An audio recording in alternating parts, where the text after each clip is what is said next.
Welcome, Chosen One. Hey guys, welcome to the Ace of Plays channel and to another Gwent video. Today I'm going to show you a few games that I played with my Ardal Assimilate list. This is the list that I played last season that I had a lot of fun with. I tweaked it a little bit, you know, because there were some cards that got buffed in Nilfgaard that I do believe made this deck a lot better. As you can see, in the gameplay in this video, I have Scepter of Storms in this deck. That's just a meme that I struggled to just put aside, but it shouldn't be in there. Like, if there's one thing I learned today, it's that Scepter of Storms shouldn't be in there. So it's out now. Don't worry. But yeah, just playing some Assimilate. Got 3 games for you today. The 3 most enjoyable ones, and they were pretty enjoyable. And just before we get into, you know, the meat of the video, I just want to, I guess, put up a disclaimer. This is not a video about me showing off an amazing deck that you should definitely try. This is not me. I was gonna say, I had this all planned out. Like, basically, this is just for fun. Yeah. Like when I posted my mail video, like, that was a lot of fun. A lot of people loved it. A lot of people loved it. You know, but there were people who said that, oh, sure, this works against dumb people. It was just meant to be fun, and that's what I'm going for this season, because that's what we need. We need something that is fun. Like, I could play the top tier meta decks, but I haven't touched DJ. I haven't touched Full Test. I've touched Usurper. I've dabbled into the Ardal hyper thin stuff. Not the hyper thin, but just that which came before it. But I don't want to play those decks because, like, they're not fun to play. It seems like it's just the same generic stuff over and over again, and I would just know that I'd be making my opponent miserable, and I don't want that. Unless, of course, they are playing that stuff, and I can make them miserable by playing something else, like Mill. So yeah, this is just meant as just an entertaining video. Like, I've been playing so much Gwent this season, maybe more than I ever have. This season where it's probably been the least fun to play. I've been trying so many different fun things. I've been making my own decks for fun. I've been net decking fun decks, just to find something enjoyable that I could share with you guys. Just like, I know maybe a lot of you are taking a break from Gwent. I sure have considered it myself, you know, for this season. But I just know that if I could just get some entertaining gameplay, just some fun decks working out. You know, they don't have to be the best decks, they don't have to be optimal, they don't have to be consistent, but if I can just get some cool clips of them working out, and you know, like that would be really fun. And I think that's what we need. We need to see some enjoyable, some fun Gwent. And I gotta say, every now and then I do have a lot of fun, even this season. For example, with these games that you will be seeing today. So yeah, I want to talk more about the gameplay of this video, because I know there are some people who prefer, you know, live commentary over this post-commentary style of video. And I think maybe part of that is just that I'm not talking about the gameplay, I'm just rambling about other things. But I do actually want to be more on the gameplay during these videos. It's just, there's always so much to talk about, and you guys know me, I ramble, and when I don't have to stop and think about the game, oh man, I can just go on and on and on. But I do want to commentate more on the gameplay during these videos, because this is a Gwent gameplay video after all, right? So I'm trying to get better at doing that. Of course, this video I had some stuff to say, like the disclaimer and important stuff like that. You know, but this first game, like, it isn't important anyway. It's just, I'm playing against DJ. He's doing DJ things. But yeah, So today I had a positive win rate with this deck. Just barely. You know, played against DJ, a couple of full tests, and a couple of usurpers. You know, all that good stuff. The same stuff as every other day. It's getting tedious, and you know, that's just...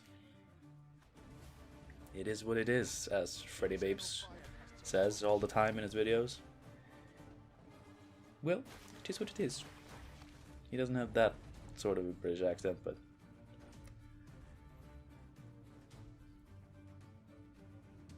So do I mess this up? I feel like I messed this one up. Or I go for the Witch Hunter, which is 4, 5, 6, 7 points. No, I don't mess it up. I get it by 1 point because of Assimilate and Nausicaa Sergeants. So this current version of the deck doesn't run Ducal Guard.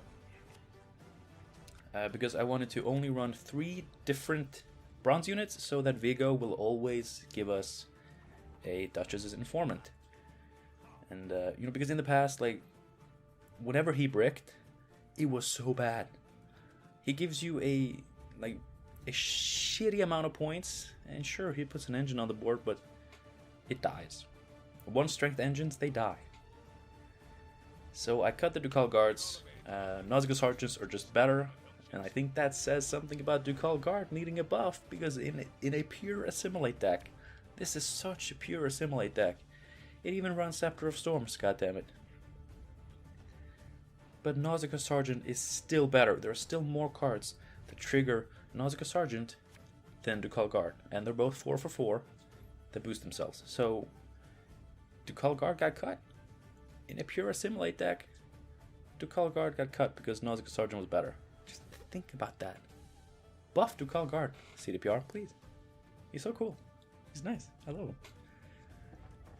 And the main problem with this is that in the past, if you didn't get a Diviner in your hand for Operator, you usually had at least another Ducal Guard in the deck, because often, you know, one of them got pulled by Portal, but there usually was one left, so you had 3 targets for Operator. Now there's only 2. I had Operator brick a couple of times today, and I don't like that. I really like having Operator in this because, you know, just of how many Imperial Diviners we can make. And, you know, the Diviners, they trigger...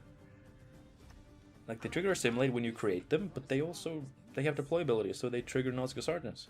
It's actually really strong.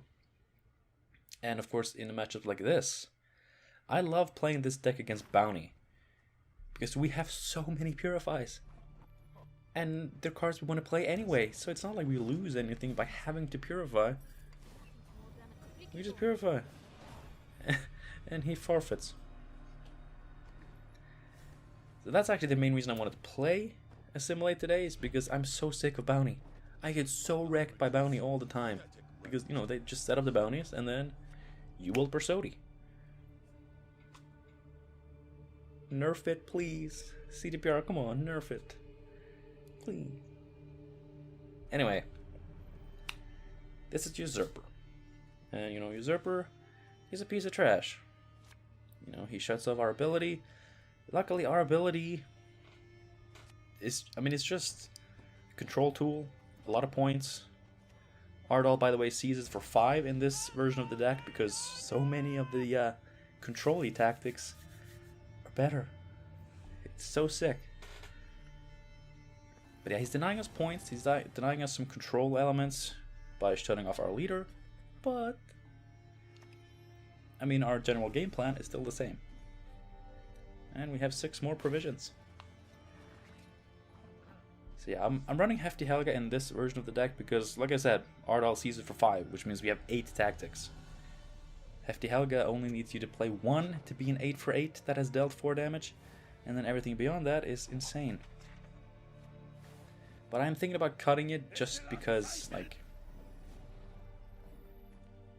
you know, if there's something better we can do with those provisions, then, you know, it's an easy cut because it doesn't actually do much for our deck. It's just more control. It is good.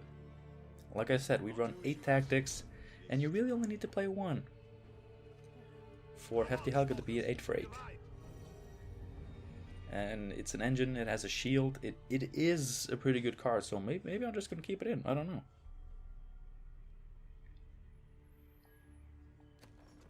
But our opponent got a good Leo Bonhart.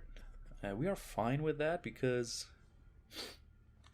I mean, we have a lot of units that are gonna be boosting themselves often pretty high. And that's funny. And we get a pass. But yeah, getting Leo Bonhart out now, it's pretty good.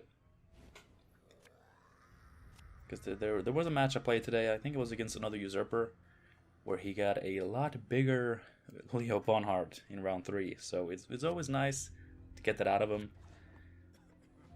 And we still took the round.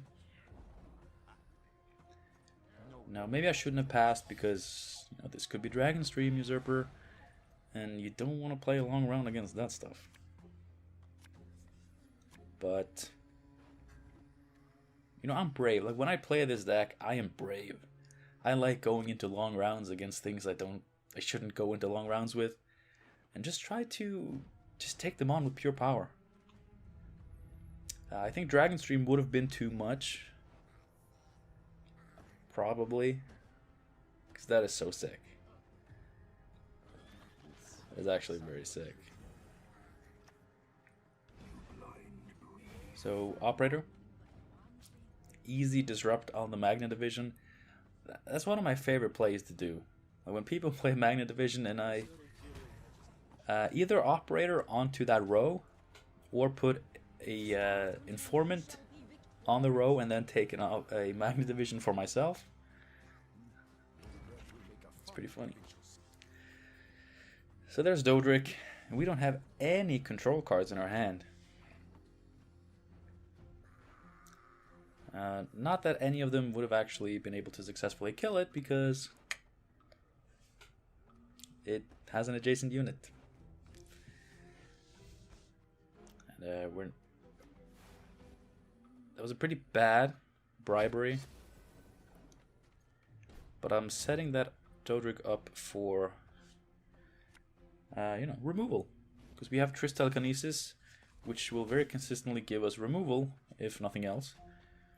And